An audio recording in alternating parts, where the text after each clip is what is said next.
only time that assassination is deemed okay under international law is in the case that it saves more lives or in the case that it is a clear breach or risk of national security, according to the Geneva Convention's establishments. Firstly, if an assassination, as in that case of drone attacks in Pakistan, saved more lives than it violated, then it could be deemed morally permissible with utility. The overall impact of the action maximizes the good and minimizes the bad, and the means are not evaluated. This leads us to asking, what role does practicality play in our morality? In the case of drone-based assassination, one study reported that for each target killed, 10 civilians died in collateral damage. The utilitarian standard would say that the civilians dying would be an acceptable loss because, as other empirics support, when skilled individuals intent on doing harm to innocent citizens are put out of service, there is less of a harm to those innocent citizens. Thus, the overall cost would be considered to be outweighed by the benefits. This brings us to wondering, at what point does the benefit of life outweigh the costs of due process and other life? Hitler, for example, posed a serious threat to the lives of billions of people, so allowing for a logical justification would allow us to save the lives of billions. And with that, it comes down, again, to another arbitrary question that can only be solved with checks on power. Does morality overstep the bounds of sovereignty? To what extent do we force our morals on others? Back to the previous discussion, secondly, taking action can also be justified through the concept of self-defense. Attorney General Eric Holder recently addressed the issue, saying that the government must determine after careful review that the citizen poses an imminent threat of violent attack against the U.S., capture is not feasible and the killing would be consistent with laws of war. Due process and judicial process are not one and the same, particularly when it comes to national security. The Constitution guarantees due process, not judicial process. The enemy, he said, must pose an imminent threat of violent attack, but that can be broadly interpreted. In this hour of danger, we simply cannot afford to wait until deadly plans are carried out. With this power, however, the government is granted a technical immunity towards justifying killing. At what point does self-defense become abusive? Or is the power within itself abusive? While the speech is a gesture towards additional transparency, it is ultimately a defense of that government's chillingly broad claimed authority to conduct targeted killings of civilians, including American citizens, far from any battlefield without judicial review or public scrutiny. The Echo responded, "Few things are as dangerous to American liberty as the proposition that the government should be able to kill citizens anywhere in the world on the basis of legal standards and evidence that are never submitted to a court, either before or after the fact."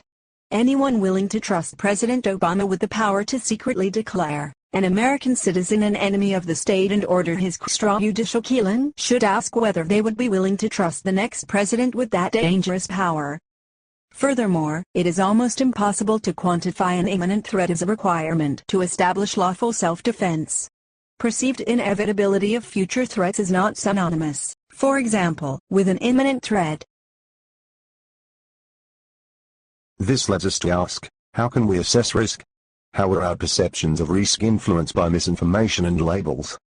Oftentimes, as in the case of the Reuters reporter being shot to death because he was thought to be carrying a gun rather than a camera, information can be perceived in a way that is different from its empirical truth.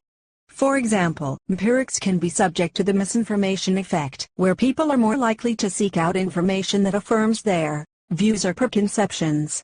If someone sees that a country that they believe is full of den terrorists has been involved in science testing, for example, they might be more likely to believe that it involves nuclear testing rather than something more tame, like agricultural tests, despite empirical evidence suggesting otherwise. Such was the case in the Yemen targeted killings. However, logic also brings us to the point of contractarianism. John Locke argued that a government has an obligation to its citizens since they give up their rights to receive protection from the government. Thus, it is within the government's duty to provide national security to its own nation. If the security is being breached, or has the potential to be breached, the government must act to protect their citizens, as opposed to the inaction that is suggested by deontology. Finally, many argue that, from a logic-based standpoint, people who had committed great crimes that work to the extent of terrorism, are no longer able to have due process.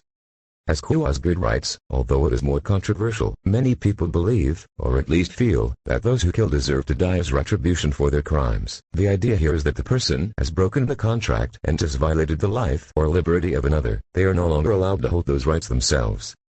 This claim, within the scope of assassination, is further supported by the U.S. policy that states those being targeted and killed must have two separate sources of confirmation from the U.S. government that state that the individual being targeted has a significant threat. Thus, the evidence that the individual is a criminal is much stronger than the evidence against it. Finally, we can assess the claim by looking at it from a nugatory manner, or through the toolbox metaphor.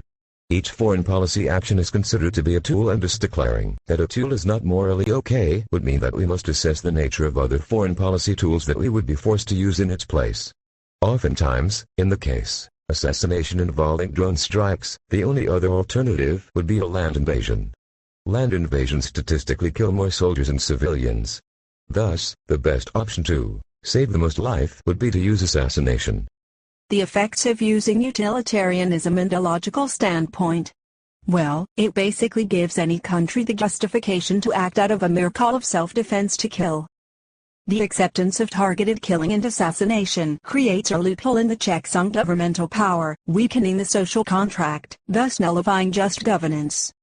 Guiara explains, by normalizing targeted killing practice as morally permissible, we see that agents have the moral latitude to use killing as an option when someone is suspected of associations that may imperil foreign policy. Essentially, it may allow a government to use the mask of security threat to implement their own immoral foreign policy strategy. For example, killing a nuclear scientist from another country who is developing technology that may imperil U.S. dominance as a world power. This power, in the legal and international community, is left unchecked, because the nature of international laws for humans doesn't force them to be subject to their own rules.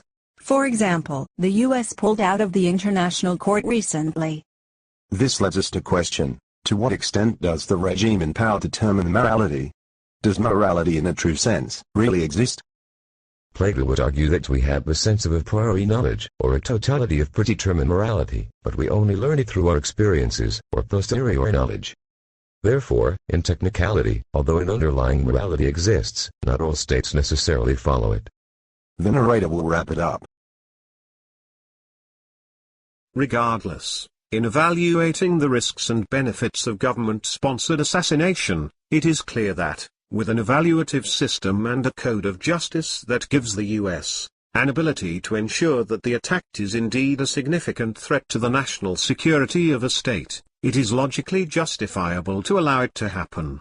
Because deontology, in valuing all life, would cause a loss of more life, we can look to the utilitarian and logical justification that would not only allow for the saving of more lives, but also fulfills the obligations of a government to its citizens. In applying it back to the question, yes, it would make it morally justifiable to give the government this power because they have an obligation to protect life in the first place. Although this, in technicality, would justify another nation to attack our soil if we had an imminent threat, it would empirically save more lives overall. And that will conclude our debate today. Thank you for joining us, and we hope to see you again.